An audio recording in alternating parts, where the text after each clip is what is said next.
adalah masjid. Masjid sakumaha tadi ngabogaan manusia-manusia. Didinya aya muazin. Baheulana Bilal.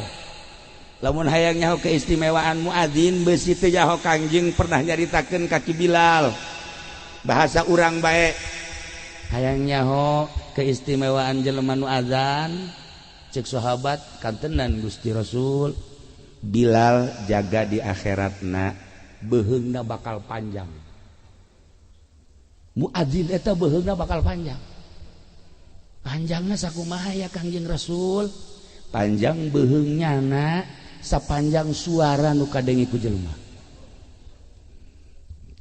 Ai Ki Bilal sabaraha suara panjangna terakhir Ki Bilal suara panjangna sekitar 60 meter kadengi suarana. Kan itu karomah berarti.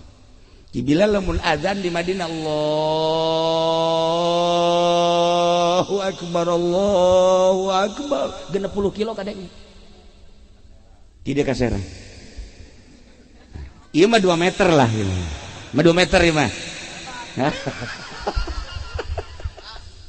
suara muadzin datang ke mana nah iya bohong panjang ke di akhirat berarti Ki Bilal paling panjang ke mungkin bakal kajauhan tukang adzan muadzin di akhirat teh.